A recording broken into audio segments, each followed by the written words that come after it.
Hi and welcome to Riley Photos. Now, as you know, I often take pictures on my iPhone. It's an old iPhone 8 and a lot of people have said it's not the best iPhone. So today we've got this.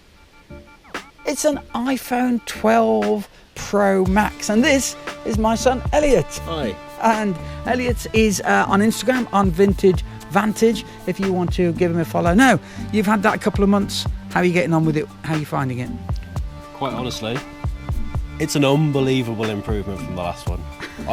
I have kept up to date with the iPhones as they've come out. Generally, I do like to stay up to date with them, and the jump going up to this one is incredible. Well, you heard it there from the horse's mouth. Let's go and give it a go.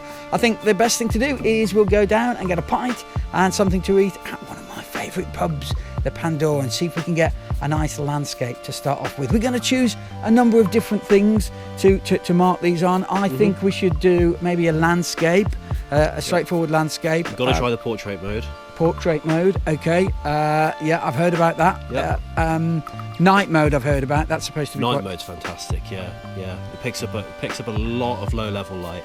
It's really good. Okay, and what else can we... Zooming. Okay, yeah, zooming. Quality, because really obviously that's got more than one lens. Mine's just got one lens. Yep. This thing here has got three lenses. And so do you have to choose the lens? No, as you zoom in and out, because there's also a fisheye lens on here as well. Oh, right. So okay. as you zoom out, it just automatically changes the lens for you. Right. Let's go out and check then. So we'll have some landscapes, we'll have some nights, we'll have some portraits, and anything else we can think of in between.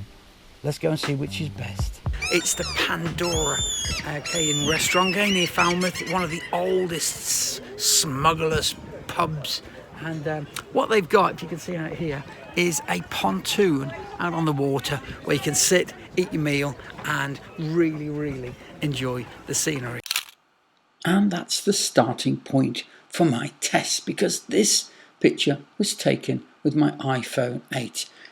It's pretty good. It's what I would expect. It's nice and sharp. I can't really see any problems with it. I can't see how the 12 is going to be significantly better, really. But, you know, we've heard the hype. Let's see the picture. Let's have a look at the iPhone 12 image. Wow. Oh my gosh. Oh, rewind. Look at that. Now that is incredible, because not only has it got lots and lots of great contrast, the blacks are black, the whites are white, but look at the HDR, incredible HDR. Look at the sky. Wow, let's get some images up together. There we go. There is a contrast between the two. You've got the HDR of the iPhone 12 on that image above, and look at the buildings. To the sort of top left, you can see them all on the 12, on the iPhone 12 picture, but you know they're just lost on the 8. Here's a blow up from the iPhone 8. Again, it's a good enough picture, but going to need some tweaking. But let's have a look at the same image blown up from the iPhone 12. Again, significantly better straight out of the camera. Look at the detail. Look at the HDR tones it's giving you in the background. It's really giving you shadow detail and highlight detail that the iPhone 8 just isn't doing. What about if we let's get two images up together again. So we've got the 8 underneath, noticeably flatter.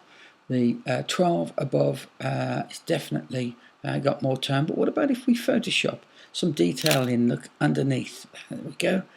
All I've done is pop that into Photoshop and just put the blacks up.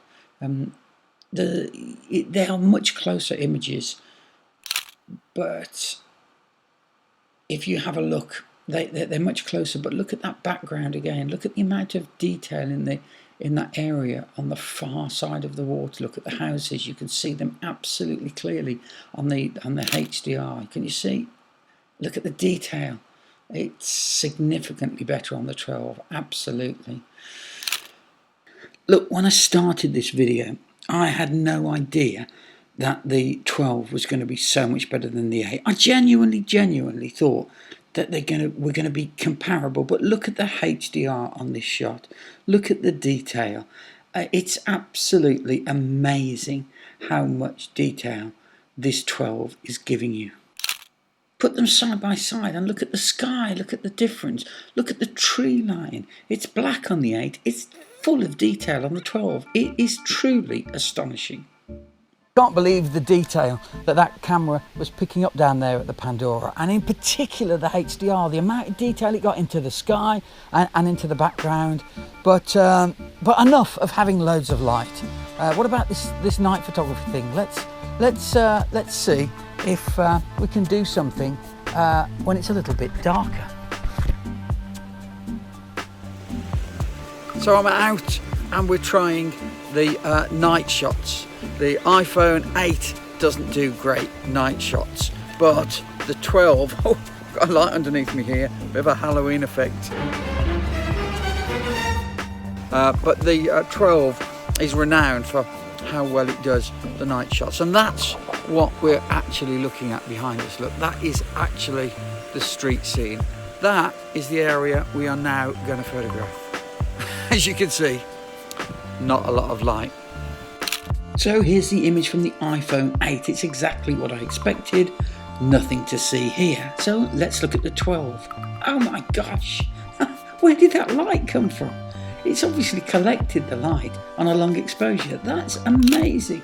Let's just put two images up next to each other. Look at that. One's usable, one isn't. It's as simple as that. Let's look at another. This is an image from the iPhone 8. It's got some lights in the building. Let's look at the 12. Wow, we've got light in the sky. We've got light, we can see all the buildings. It hasn't overexposed the windows. Now here's a twilight scene captured with the 12. You can see that light on the right hand side. Again, not overexposed. Let's have a look at the 8. It's hopeless, isn't it? I mean, I'm not even going to be able to recover anything. Look at that, going back to the 12.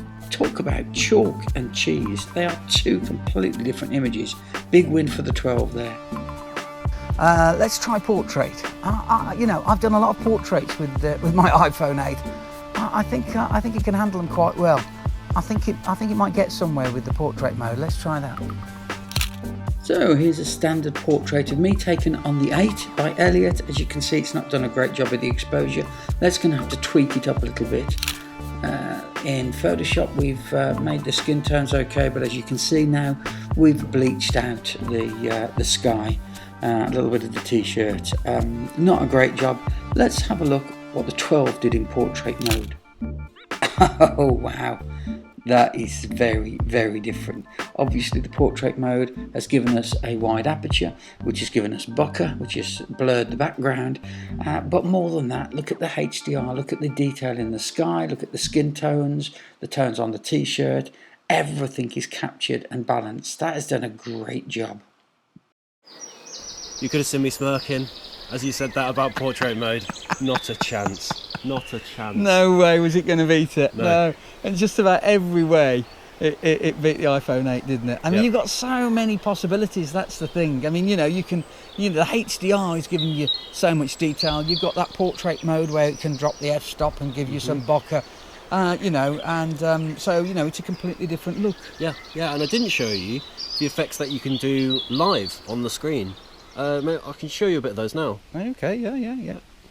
So here we have portrait mode, which we access at the on the bottom screen here.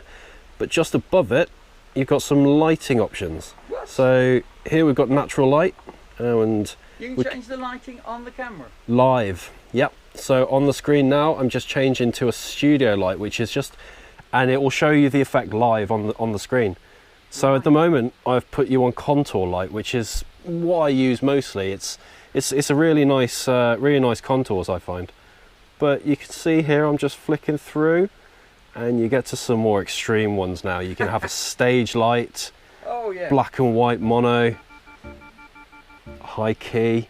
I mean, like, these are fantastic for a live photo. And does that have the fisheye on as well? Yes. So can I? Oof, that's enough of my ugly mug. So the iPhone 12 runs portraits. Let's try the zoom. Here's a cruise ship coming out of Falmouth Harbour, and this is on the iPhone 8 at maximum zoom, and the 12, boom, at maximum zoom. It's a way different picture. But going back to the iPhone 8, that's not quite fair. So let's get the 12 at roughly the same kind of magnification. There you go, and let's blow both pictures up by 300%. Wow. Oh my gosh, that is so different. Again, one is usable and one isn't. Look at that. The iPhone 8 is just falling apart, and the 12 is just still sharp.